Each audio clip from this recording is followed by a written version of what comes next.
ডাকসুর যে কৌশল এবং জামাতের জাতীয় সংসদ নির্বাচনের যে কৌশল, সেটা আমি আসলে কি বলবো, এটার মধ্যে আমি কন্ট্রাডিকশন দেখি, সাংঘর্ষিক মনে হয় আমার কাছে। কারণ এটা তো ইসলামিক দলগুলোর সাথে তারা একদম একজোট হয়ে গেল, এখানে তো অন্য কাউকে, অন্য কোনো দল, মধ্যপন্থী কোনো দল নেই, বরং মধ্যপন্থী দলের সাথে মোকাবেলা করার জন্য একটা প্রতিপক্ষ হিসেবে যেন দাঁড়িয়ে যাচ্ছে। আপনার মন্তব্য শুনি আসলেই, মানে আপনি এগ্রি করেন কিনা মাসুদ কামালের সাথে?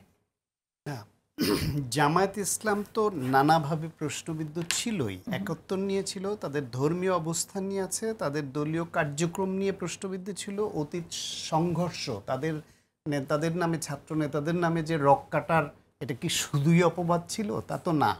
একটা ট্যাগ তো এমনি এমনি আসে না। হয়তো আপনি 5টা করেছেন, 5টাকে কেউ 10টা বানিয়েছে, সেটা হতে পারে বাংলাদেশে, কিন্তু আপনি একটাও করেন নাই, কিন্তু আপনার নামে রক কাটার অভিযোগ চলে আসলো। চিটাগাংয়ের রাজশাহীতে ওদের ছাত্র শিবির কী করেছে সেটা তো এভিডেন্ট, ওইখানকার শিক্ষকদের সঙ্গে কি করেছে সেটা তো আছে। এখনও কোথাও কোথাও যে মব ক্রিয়েট করা, শিক্ষকদের গায়ে হাত তোলা, এই ঘটনা এখনই ঘটাচ্ছে। এখন তারা রাজনৈতিক কৌশল হিসেবে ক্ষমতায় যাওয়ার জন্য যদি ভিন্ন ধর্মাবলম্বী কাউকে কাছে টানে, নন হিজাবি একটা মেয়েকে এনে তারা যদি নমিনেশন দেয়, কিন্তু ক্ষমতায় আসার পরে তারা কি করবে সেই জায়গাটা তো এখন স্পষ্ট করতে হবে। তারা আল্লাহর আইন চায়। আল্লাহর আইন চাইলে আপনি কি করবেন? আমার এই যে শিল্পকলার নাচ গান কি বন্ধ হয়ে যাবে? আমার দেশের সিনেমা নাটকের রূপ কি বানাবেন আপনি? এই রূপই থাকবে নাকি আপনি চেঞ্জ করবেন? আমার দেশের ভাস্কর্য কি হবে? আমার কালচারাল স্ট্যান্ড কি যেটা আছে এটাকে আপনি কদ্দূর নেবেন? আমার ব্যাংকিং ব্যবস্থায় আপনি এই সুদি ব্যাংকিং ব্যবস্থা তো আল্লাহর আইনে নাই। তাহলে আপনি আল্লাহর আইন চাই বলছেন, কিন্তু আল্লাহর আইন বলতে কি আপনি আল্লাহর আইন আংশিক মানবেন নাকি পুরোটা মানবেন? পুরোটা মানলে রাষ্ট্র ব্যবস্থা কেমন করবেন? এই বিষয়ে কিন্তু জামাতকে আপনি কথা বলতে শুনবেন না। তারা নারী নেতৃত্ব হারাম, আবার নারী নেতৃত্ব জায়েজ, নিজের দলে এতদিন নারীদেরকে একই সঙ্গে রাজনীতি করার অধিকার দেন। ধরেন একটা অফিসে, এই যে আপনি এখানে, আপনি হিজাব পড়েননি, আপনি একজন সাধারণ নারীর মতো আপনি উপস্থাপনা করছেন, আমরা 3জন বেগানা পুরুষ এখানে দাঁড়িয়ে আপনার বসে আপনার সঙ্গে কথা বলছি। জামাত ক্ষমতা আসলে এটা অ্যালাউ করবে কিনা? যদি অ্যালাউ করে তাহলে কোন ইসলামী, কোন আল্লাহর আইন তারা চায়? আর যদি অ্যালাউ না করে সেটাও তো স্পষ্ট করতে হবে। তারা এইটা একটা ভণ্ডামি যে যদি জামাত অ্যালাউ করেও, তাহলে জামাতের সাথে অন্য যারা আছে তাদের জোটে, তারা সেটাকে জামাতকে অ্যালাউ করতে দেবে কিনা, জামাত এই বিষয়গুলো পরিষ্কার করেছে কিনা সেই প্রসঙ্গটাও একটু আমি তারা আফগানি ইসলাম কায়েম করতে চায় নাকি সৌদি আরবের ইসলাম কায়েম করতে চায় নাকি আপনার টার্কির? আচ্ছা, আমার সময় বেশি নেই, আমি একটু প্রথম কথা হলো আমরা স্পষ্ট হতে চাই।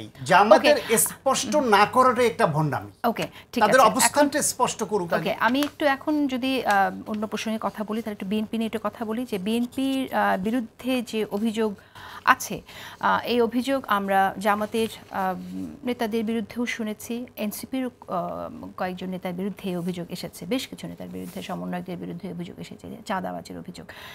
এই জায়গাতে এটা বিএনপি এটা রিয়েলাইজ করে কিনা যে বিএনপির জন্য এটা একটা অনেক বড় চ্যালেঞ্জ, মানে এটাকে ফেস করা। রাজনীতিতেও পারসেপশন অনেক ম্যাটার করে, এবং রিয়েলিটি, এটা আসলে পারসেপশনও ঠিক না, এটা রিয়েলিটিও যে অনেক মানুষ আসলে চাঁদাবাজের শিকার হয়ে যাচ্ছে, তারা বিপদে পড়ে যাচ্ছে। এই জায়গায় বিএনপি কীভাবে করবে? জুনায়েদ সাকি এখানে জনসংযোগের কথা বললেন, সামাজিক কার্যক্রমের কথা বললেন। বিএনপি যদি কোনো কৌশলের রাজনীতি না করে, তাহলে মানুষের কাছে বিএনপি কি নিয়ে যাচ্ছে সামনে, এটা আমি আপনার কাছে জানতে চাই। বিএনপি ডেফিনেটলি রিয়েলাইজ করে, রিয়েলাইজ না করলে 7,000-এর উপর নেতাকর্মীর বিরুদ্ধে শাস্তিমূলক ব্যবস্থা নিত না। এই যে ব্যবস্থাটা নিচ্ছে এটা তো একটা মেসেজ, কিন্তু তারা এই মেসেজটা দিয়েও তাদের সব নেতাকর্মীকে ঠিক লাইনে আনতে পারছে বলে মনে হয় না, কিন্তু তাদের চেষ্টাটা অব্যাহত আছে। আমি যতটুকু পর্যবেক্ষণ করেছি তাতে মনে হয়েছে 4.5 দশকের এই দলটিতে এইবার দলের নেতা কর্মীদের বিরুদ্ধে যে শুদ্ধি অভিযানটা স্বপ্রণোদিত হয়ে তারা চালাচ্ছে, এইটা 4.5 দশকে কখনো এইভাবে হয় নাই। এত লোককে বহিষ্কার করতে করা, এত লোকের বিরুদ্ধে শাস্তিমূলক ব্যবস্থা করা। আচ্ছা, এই অনেক উদ্যোগ নিচ্ছে, সেটা কেন কাজে দিচ্ছে না সেই বিষয়ে যদি আমরা কথা বলি, তাহলে আমার মনে হয় এই বিষয়ে আমরা এর আগেও কথা বলেছি। জুনায়েদ সাকি, আপনি নিজেও বলেছেন যেটা আসলে সিস্টেম এমনভাবে আমাদের রাষ্ট্রের মধ্যে নাবেল্ট হয়ে আছে যেটা থেকে আসলে বের হওয়া সহজে সম্ভব না। সেই জায়গাতে বিএনপি কোনো উদ্যোগ নিতে পারতো কিনা? না, বিএনপির মানে ব্যাপারটা যেটা ওই আপনি আগের আলোচনার রেফারেন্স তুলেছেন, আমরা যেটা বলি যে একটা বাংলাদেশের এই পেট্রন ক্লায়েন্ট কাঠামোটা এবং সেখান থেকে বখরা নেওয়া, এই যে সরকারি দল, আইন শৃঙ্খলা বাহিনী, প্রশাসন মিলে একটা প্রাইভেট ম্যানেজমেন্ট সিস্টেম আছে এবং এই প্রাইভেট ম্যানেজমেন্ট সিস্টেম একটা বখরা রেন্টের উপর নির্ভর করে, সবাই টাকা দেয়, সেই টাকার ভাগ বাটোয়ারা নিয়ে এই পুরো ব্যবস্থাটা। এটার সাথে দেশের বড় দলগুলো মানে অঙ্গাঙ্গিভাবে জড়িয়ে যায়। নতুন রাজনৈতিক বন্দোবস্ত মানে এইটা ভেঙে ফেলা। এখন এইটা ভেঙে ফেলার ক্ষেত্রে বিএনপির আগ্রহ বোঝা যাবে যে আদৌ তারা মানে অর্থনৈতিক এবং আর্থসামাজিক কাঠামোর দিক মানে কর্মসূচির দিক থেকে এটাকে ভেঙে ফেলার এবং রাষ্ট্রীয় আইনের দিক থেকে এটাকে ভেঙে ফেলার কী কী পদক্ষেপ নিচ্ছে এবং রাজনৈতিক দল হিসেবে সে নিজেকে কতটা পুনর্বিন্যাস করছে।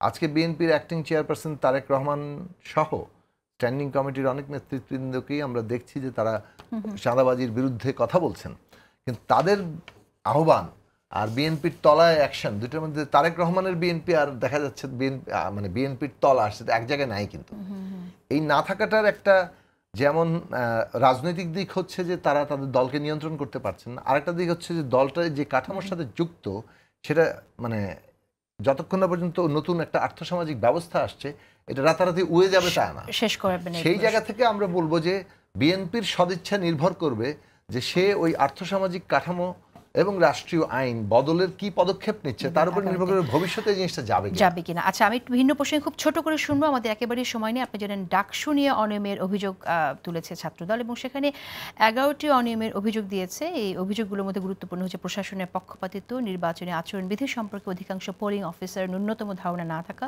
ভোটারদের নির্দিষ্ট প্যানেলের পক্ষে ভোট দেওয়া, ব্যালট পেপার সরবরাহ, ব্যালট পেপারের ক্রমিক নম্বর না থাকা, ভোট গণনা প্রক্রিয়ার ত্রুটি।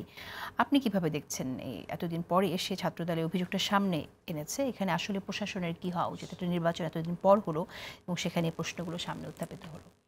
ডাকসু নির্বাচন নিয়ে না, ডাকসু নির্বাচন নিয়ে ছাত্রদের অভিযোগ তো নির্বাচনের আগেও কিছুটা, তারপরে নির্বাচনের দিনে এসে এটা সন্ধ্যা থেকে ব্যাপকভাবে শুরু হলো এবং আমরা ওই আমি মনে আছে আপনি ওই দিনই অথবা তার পরের দিনই যে টক শোগুলোতে এসে এটা নিয়ে আমরা কথা বলেছিলাম। আমাদের কাছে আগ্রহের জায়গা হচ্ছে এটা যে বাংলাদেশে নির্বাচনে আমরা দেখেছি যে পরাজিত দল কখনোই নির্বাচন মেনে নেয় না, কারণ নির্বাচন ব্যবস্থাটা আস্থার জায়গায় থাকে না। ফলে জয়ী যারা তারা সবসময় বড় নির্বাচন সুষ্ঠু হয়েছে, পরাজিতরা নির্বাচন কারচুপি হয়েছে।